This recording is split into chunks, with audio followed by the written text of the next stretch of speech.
And now, your main event. Introducing the hosts of Wrestling with Freddie, Jeff Dye, and Freddie Prinze Jr. Ladies and gentlemen, welcome to Wrestling with Freddie. Today, just Freddie. Mr. Jeff Dye is working. We wish him congratulations. And you're stuck with me today, but we got a lot to talk about, including news, some sad, some good, but it's all going to start right here, right now, on Wrestling with Freddie. All right, you guys, we're going to start with the sad news. We heard of the unfortunate passing of Jay Briscoe from Ring of Honor Wrestling, and I offer his family nothing but healing and peace and happiness. Cody Rhodes has announced his return to WWE after arguably the best story of the year in wrestling, although it wasn't scripted that way because the man's pectoral muscle ripped off the bone and he wrestled anyway because he knew he was having surgery and had a steel cage match with a torn pec, and he's been out. They said the doctors said he'd be out 9 months, but he's back in like 4 because he's the man. And he has entered into the Royal Rumble. The Bellas have been accused of pulling out of the Raw 30th celebration.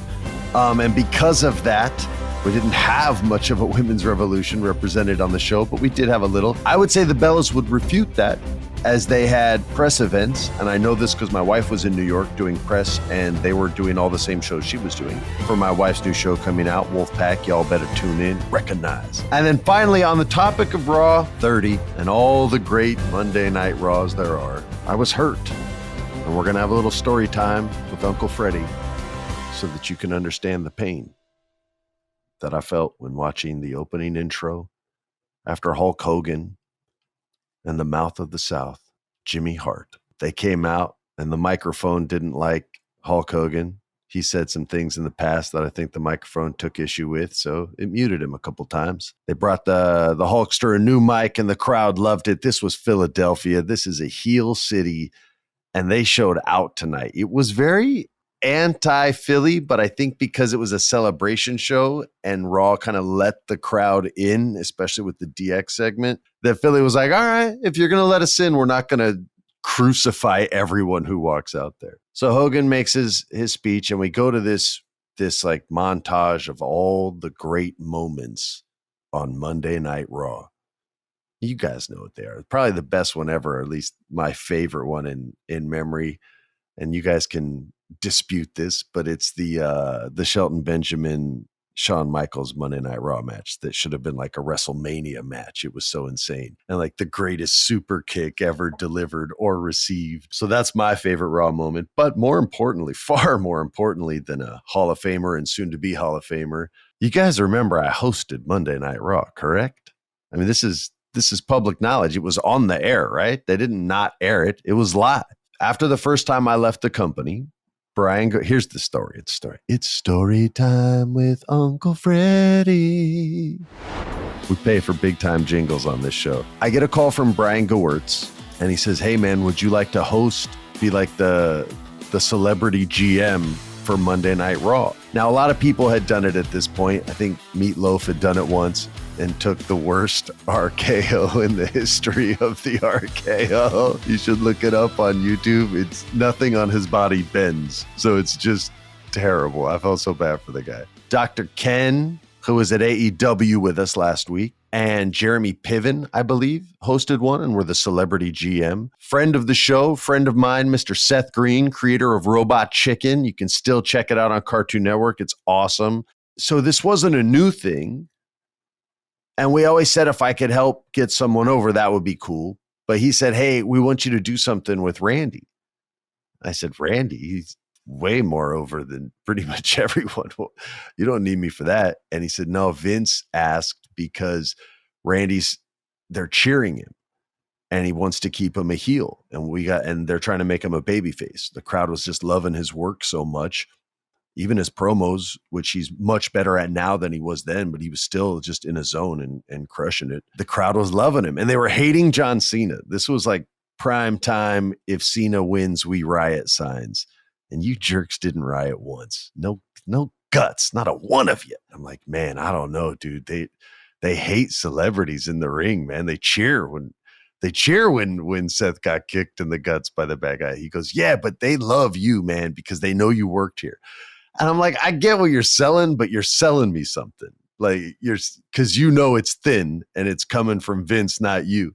And he's like, man, it would really help us out. I go, dude, write it, send it to me. We'll make it work. And he goes, all right. I go, what city am I going to? He goes, well, we're thinking about for the Raw in St. Louis. And I spit out my water. Okay. Like full spit take. Like, that, what? And he doesn't say anything because he knows.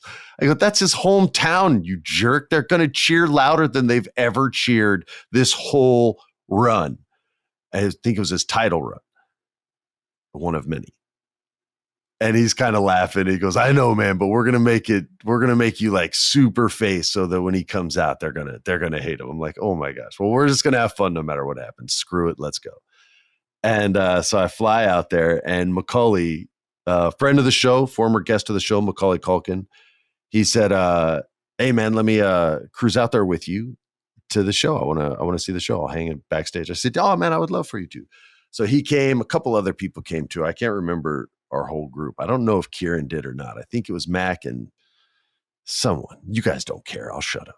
So anyway, we get there and everyone sees Mac, right? Because nobody gives a shit about me anymore. They all are just like fawning over Macaulay. Everybody loves Mac because he's the man, dude. I fawn over Mac all the time. I'd lie in court for that bastard. We're all kind of like hanging out backstage, and the inevitable happens. They go, dude, will you please do a backstage sketch with us? And he's like, yeah, I don't care. Sure, whatever. So they pitched the paint can scene from Home Alone. And I think it was Chavo. Will you hit Chavo with a paint can? And he goes, I personally won't, but if you want to rig it so it looks like the trap. And they're like, yeah, that would be great. He's like, yeah, sure. And so they do this little bit, and he cuts a line on Chavo after like he gets KO'd. I don't remember the storyline, but you can YouTube it. It's there in all its glory. And then Mac just no-sells him, and he goes, yeah, that wasn't funny. And he just walks off.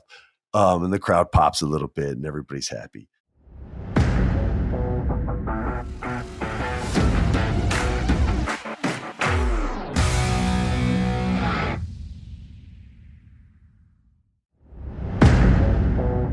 The story they have for me when I get there on the Sunday night is I'm GM, and I'm going to give the people in Randy's hometown a title match.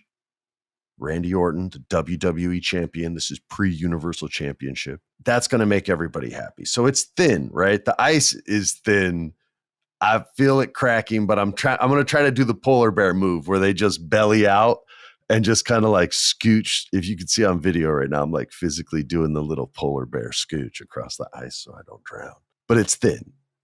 And so he's like, we're going to pander to the crowd, but in an old school way. What do you think about the ice cream, the old WWE ice cream? So I'm like, yeah, man, let's just freaking go for it. But they're not gonna boo him. And he's like, well, whatever. It's like, so he even kind of knows. And so he writes this out, and I ask if I can tweak a few things. And he's like, yeah, of course. Brian's the man. He's super cool. And so I, tweak a line here, tweak a line there. We talk about a couple opportunities to like interact with the crowd. It's very regimented there. They really want to know what you're doing so that they don't miss shots. And then you watch the live edits and you're like, man, y'all missed a lot of shots. So not all the time. They've been better lately. I'm looking at this promo, and I see the part where Randy comes out, and we go back and forth, and Randy's like, I'm not wrestling for you or anyone. Not here, not tonight. And I'm like, oh yeah? You think I'm going to let you come out here and disappoint all these people? You son of a bitch. You are wrestling. I'm not. Oh, yes, you are. And so I walk off, right? I'm GM, bro. You do what I say, when I say it, how I say it. And I walk off. I just leave him there to stew in his own viper juices. And instead of getting away, he coat hangers me, right? He snatches me by the collar, and he's got the mean look on his face. And instead of doing an RKO, which is what everyone else took, I didn't want to do what everyone else took. And Randy, they were asking him like what other moves he would be comfortable doing to like a novice, right? And he said, I'll do the modified backbreaker to him. And so I'm hyped. I'm like, yeah, man, do any move you want. I'm just here to get beat up and laughed at. So we go out there, we rehearse it, and he's super cool, and he takes care of me. And then when we do it live, He grabs me, puts me in this like reverse choke, bends me over his back, which is like a dining room table, and then drops down on his knees, and my back's supposed to go, bah, and I bounce off his back. Oh, my back. Oh, you son of a bitch. I messed it up a little bit and didn't get both feet up. And so it felt a little bit stiff, but it was on me. It wasn't on Randy. He told me what to do. In the moment, I forgot. I was super excited. And so now I'm down on the ground. Oh, my back. Oh, God. Why? Why? And I hear the crowd screaming. And it's what I don't want them to scream. Yeah, kill him, kick his ass, kick his ass. And I'm sitting there like, son of a bitch. And the ref grabs my hand and he says, squeeze my hand if you're okay. And he's kind of covering my face. And I squeeze his hand. I'm like, dude, they freaking love it. And he goes, what are you going to do, man? And they kind of help me out. And then they go to commercial. And then later in the show, I think Randy's out there again. And I come out. And even though my back hurts, I'm pissed. I go, you're still having that match, you bastard. And he's looking at me like, psh, get in my ring again. See what I do to you, scrub. You look like meatloaf when I'm done with you. The literal and the figurative meatloaf. I couldn't believe they wrote that line either. And I'm like, oh yeah, you bastard. You think I'm going out like that? I'm not. By the way, my character is such a punk in this whole thing. I should have said no to all this. I go, instead of going out there and like giving him one, like, here's a smack for you, bow, bow, bow, take the left hook. I go, now you're having a match, but it's a lumberjack match. So I just get all the big guys to get my back. And they come out and he has to wrestle, this guy in a lumberjack match. Is if you get thrown out of the ring, all of the lumberjacks or other wrestlers can have their way with you on their way to throwing you back into the ring. So basically they beat the hell out of you when you're outside of the ring. And then when they're tired and gassed out, they just toss you back in and let your opponent beat you up some more. So that was the main event match. And I wish I could have done something more special, but I loved who I got to work with. That was a blessing. Like to get to be in the ring with Randy Orton that's a gift. If you're a wrestling fan, you guys out there know what I'm talking about. Each and every one of you would love that. You'd be like, yeah, man, pump me in the head. That'd be an amazing experience that I'll remember forever and cherish in my heart. So for that, it was great. But I always wished, like, when I was younger, that I would have approached them and said, hey, is there a way that Freddie, like the character, could answer what Randy did? But in my head, it was always like, man, he's so much bigger that it's just a BS story, man. And I wouldn't win. I in every scenario I had, I always lose the story because that's the right thing to do. The celebrities should lose. They're not professional wrestlers. I don't like when the celebrities win, except when Arnold B-slapped Triple H and Triple H almost did like a backflip at 265 pounds. He sold it so sweet. And that's Arnold should always win. But most of the time, man, like especially if it's a match, I always think the celebrity should lose the match. That's to me, the proper and right thing to do. But yeah, of course, to Randy, I would lose. So it was like, why would it even be a story? And if it was, I'd have to have it'd be more like a managerial role to have someone believable that could take my revenge for me. And it's like, that's like 87. Nobody wants to see that now. So I never followed through on it. And now I'm 46. I'm 46 years. Sorry. When you get this age, you will gladly forget as well. But that's story time. Story time with Uncle Freddie. Anyway, we won't spend too much time talking about the show because there were only 3 matches the whole night. Freaking 18-hour show. But Philly was cool. So shout out to everyone from that town. Shout out to everyone that was in that arena for making that show extra special. But there was some great stuff. And one of the great things was the Samoan courthouse drama. And I don't know if you've seen the Samoan courthouse drama, but it's good, man. It's like, you thought Law and Order was good? Yeah, okay.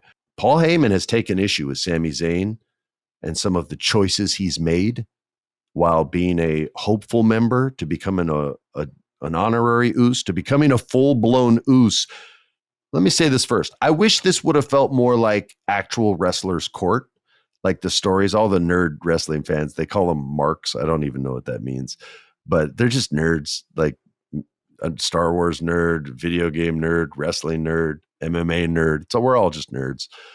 But they know what that term means, marks. But it's just like the hardcore fans. Like they'll know what that reference is. Heyman's going in on him, and he's showing video evidence of Sami Zayn putting the spotlight on himself. And Sami Zayn's just sitting back like, I don't even know. He almost grabbed the microphone, left it there, scooted back, and he's just looking at Heyman like, dude, why are you burying me like this? And Heyman shows more exhibits. And Paul really overdoes it this time with the prosecution. He's like, he's trying to take the leadership of the family. He wants to be the head of the table. He wants to be the head of the table. That's more Paul Heyman. He sounds more like a Hogwarts character if it was in America. And he keeps going in on him. And Sami doesn't know what to say. They give him his opportunity to speak up and defend himself. He's that defendant in court that's like, I would like to defend myself and lose this case. And he gets up there, and instead of defending himself, he's looking at Paul Heyman like, dude, I actually thought you were the wise man, but you've just been making moves on me this whole time, like trying to cut my throat like this. Like, I don't even know what to say. And I planned this part he did say, he goes, I planned something, but after hearing what you said, I have nothing to say. The sacrificial lamb, the selfless human that is Sami Zayn, sits down, ready to accept his fate. Roman Reigns gets up. You know, the crowd doesn't want Sami to be guilty. The crowd loves Sami Zayn. But Roman's not interested in what the crowd thinks. He goes, is that it? I can't do a Roman Reigns voice. Is that it? That's your defense? Nothing. You've got nothing. I give you this opportunity. You disrespect me by doing this. Solo! Now, for those who know, Solo's the man, Solo Sikoa. He's the Usos brothers' real little brother. And for those of you who didn't know, the Usos are real brothers too. But he's the muscle in this group. He's bigger than both his brothers. He looks meaner than Roman. He's not as like handsome as Roman, right? He looks more like a street fighter, which is how they sell him. And Roman's not showing any mercy. And here it comes. Whapa! But it doesn't connect because Jay freaking Uso, and we talked about this on the podcast maybe like a month and a half ago. Jay Uso, the one who has hated Sami more than anyone in the bloodline, whose respect he's had to earn, or whose respect it took longest to earn out of everyone in the bloodline, catches Solo's arm in his own arm, his younger brother's arm. And everybody goes quiet. Everybody. And Roman's eyes go wide and they're staring at Jay. And Jay's like, nah, dog, it's not going down. Or he says, Oos, nah, Oos, it's not going down like that. Jay says, nah, Oos, no disrespect. But I've got some defense exhibits I'd like to show as well. And he becomes a lawyer in this moment, even though he has no law degree whatsoever. And he presents his defense. He randomly has videos cut together as well. And they're showing the selflessness of Sami Zayn time after time. And Paul Heyman's sitting there shocked. Roman Reigns stands up. And the crowd's like, no, come on, man, not guilty. And he looks him dead in the eye and he says, I find you not guilty. Philadelphia loves it. For now. Ooh. So the tension's still there. And then he says, I don't want to see your face after tonight until Saturday, which is the Royal Rumble, everybody, this Saturday. Not a Sunday pay-per-view, Saturday. So don't screw up like I have in the past and have to watch a replay. He said, I don't want to see you after tonight, but you still have a chance to prove your loyalty. He doesn't even want to see him on SmackDown or NXT, nothing, I don't think. And Sammy's like, cool. And the show starts.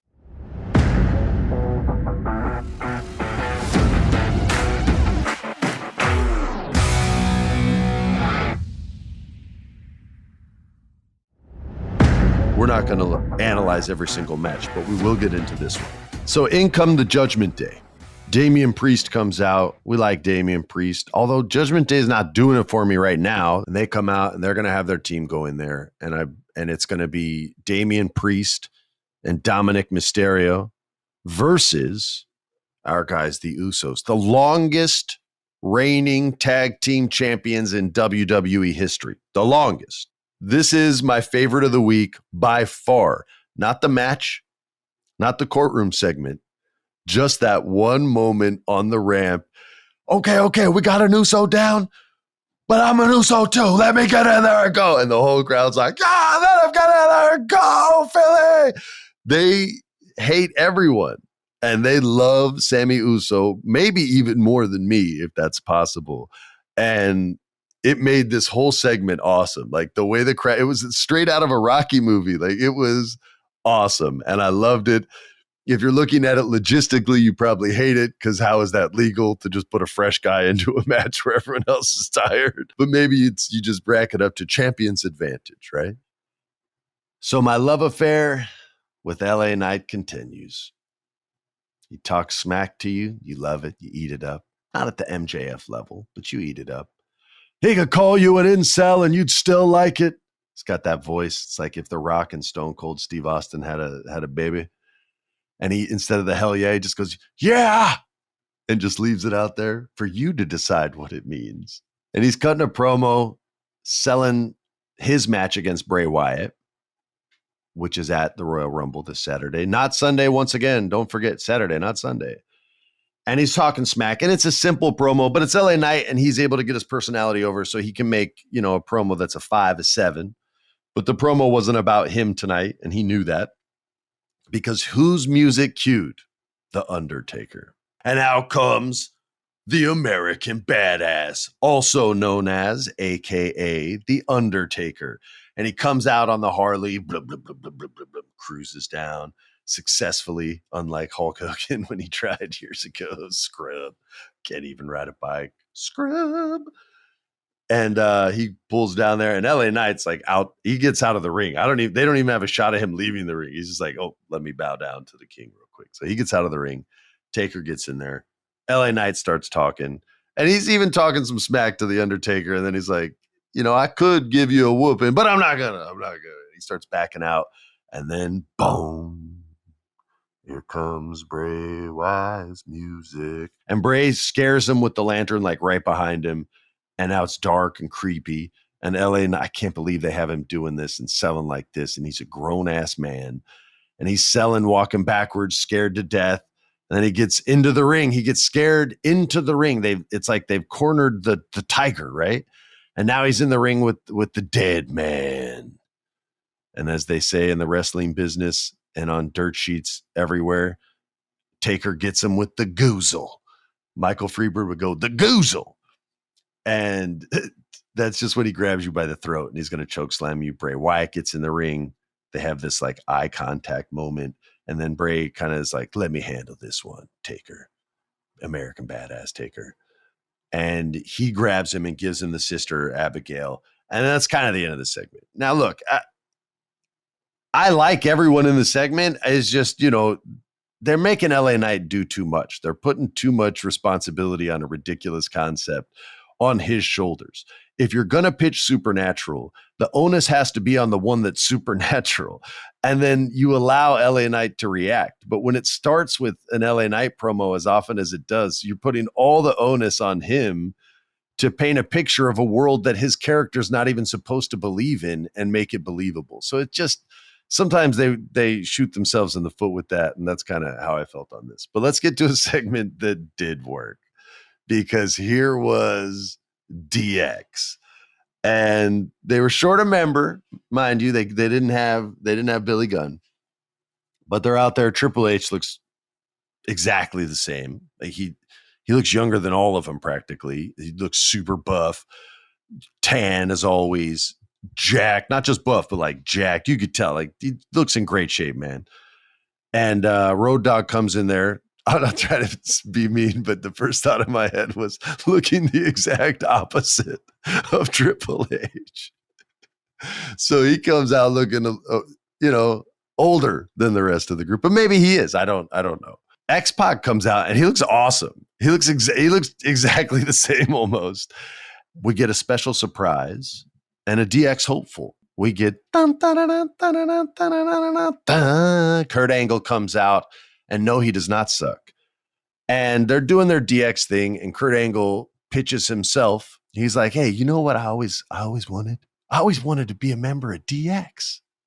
And he takes off his jacket or his shirt or whatever. He's got a DX shirt on, man. It's like the Bloodline storyline part 2.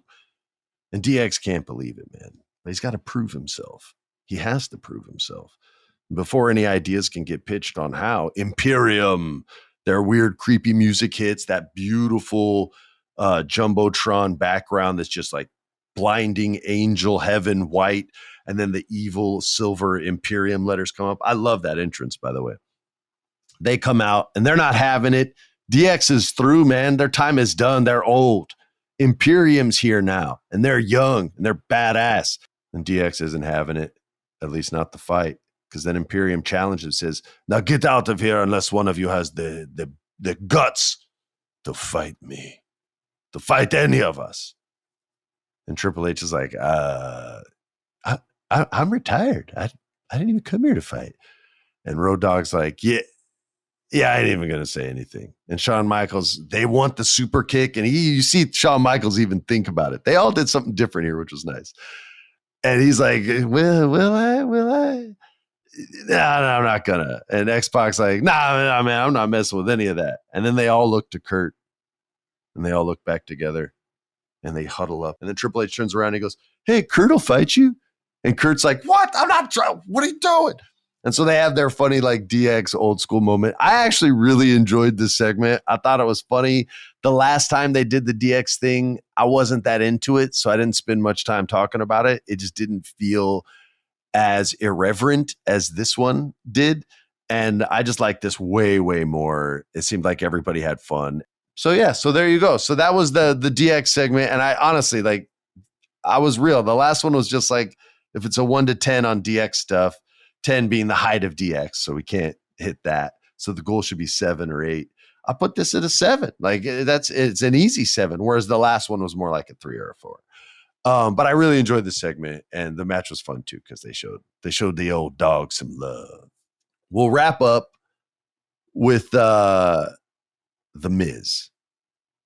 The Miz came out there and like me, didn't really get the representation that I felt he deserved, that we both deserved, really. I mean, I probably deserve a little bit more, but not much. I love the Miz. He's awesome, but he was acting a little spoiled, and Kevin Owens wasn't having it. And he comes out and the crowd starts cheering, but he didn't come out the ramp. He's coming through the crowd, and the Miz's back is to him. So he just hears the crowd screaming. He's like, yeah, yes, all right, you should cheer. That's right. It's about time, finally. And he keeps doing this till Kevin can get in the ring. And then he goes, I deserve my Monday Night Raw moment. And the look on Kevin Owens. Remember, I don't get the dialogue right. I just tell you the thought in their head. The thought in Kevin's head that he was communicating is, yeah, you're going to get your moment right now, you son of a bitch. Boom, turn around, kick in the gut, stunner, bow, bow, bow, bow. The Miz goes up, lays down unconscious, still holding the microphone perfectly for Kevin Owens to circle around, pick it up, and then cut the ultimate babyface badass promo. But here's what it reminded me of.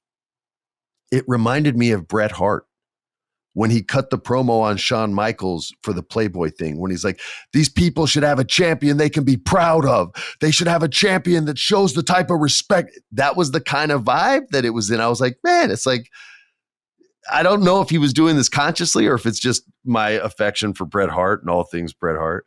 I'm listening to this promo, I'm like, man, it's so Bret Hart, man. I love this Kevin Owens. And it was great, super baby face. Like I said, very vanilla ice cream, but he still brought what he brings to it. And that's what makes Kevin Owens special. That's what makes him unique. I want to thank you guys for tuning in. I think we have Jeff back next week, unless he's a big movie star and it's, too big to come back, like The Rock and John Cena. They don't want to come back. Neither does Jeff. But I appreciate you all coming back. I sounded like Jackie Chan in Rush Hour. You all. I appreciate you all coming back every single week. I'll be here next week, no matter what, to talk all things wrestling, and we'll get into everything. And because I promised on the We Take Your Calls episodes, I will watch an episode of TNA. I will do an honest review, but just remember, I'm a ref snitch. And if you're distracted, even in the slightest by a manager, a tag team partner, the crowd, I will call you on that on this program right away. Know that. This is Wrestling with Freddie. Follow us on Instagram, Wrestling with Freddie. Twitter is WWFreddie Pod. Follow us on all the socials so you can submit your questions for the Federation. This has been a production of iHeart's My Cultura Podcast Network. For more podcasts from iHeartRadio, visit the iHeartRadio app, Apple Podcasts, or wherever you listen to your favorite shows.